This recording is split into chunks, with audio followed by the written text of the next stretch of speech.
Hey y'all, I want to come on real quick with a word for you today, just a perspective to ponder. You know, a lot of times the things that we think are sent to us by God, I'm not saying all the time, but some of the time they're not sent by God. You know, I just did a video about meditating and being able to change or reverse your dream. And I want to clarify some things, because what is sent by God is fixed, or it has been in my life. What God sends for me is non-negotiable, it's fixed, it's done, and can't nobody come in between it, change it, or flip it. It is what it is. However, you know, a lot of stuff that we deal with in life is not sent by God. A lot of things are sent by people.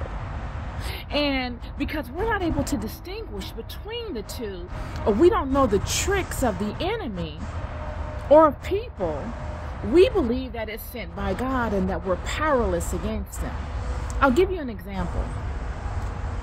You know, a lot of times in many of the world's religions and the world's spiritual systems, you could manipulate energy by way of prayer and by way of different methods, whether it be prayer or even going as far as going into some sort of form of witchcraft.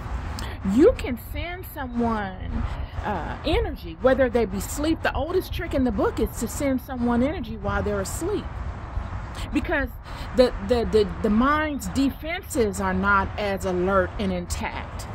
The mind is resting and it's in a receptive place where you can send a thought and it can be easily planted.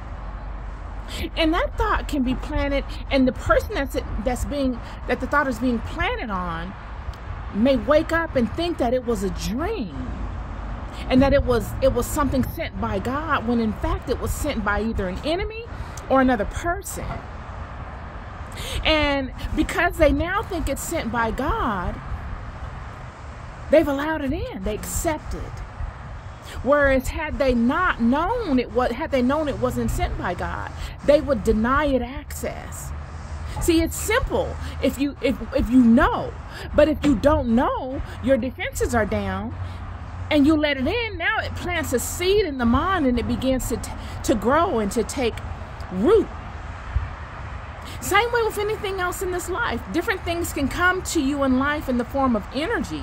What are people, places, and things. They can come into your life, and you may think that they were sent by God because you just don't know. You don't know the source, so you allow them in.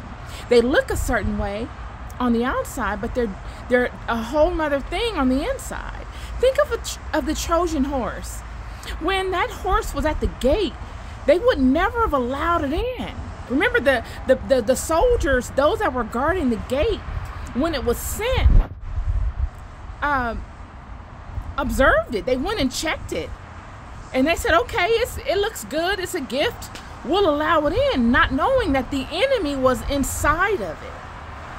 It's the same way when people position themselves as God, when they send you things in your life and you think that they are of God.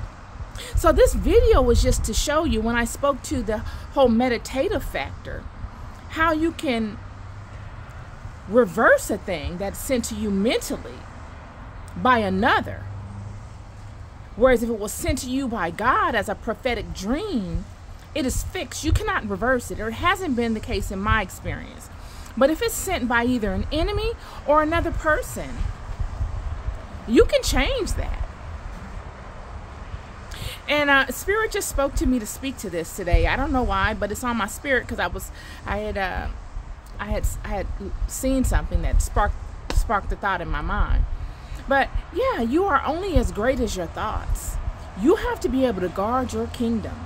You got to know yourself. And that's why I say in many of my posts, know yourself.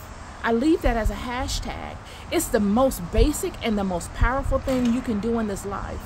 It's the biggest gift you can give yourself. Because without you knowing you, you're just billowing in the wind. You're going from one extreme to the next, and you are easily manipulated by others or by the will of others.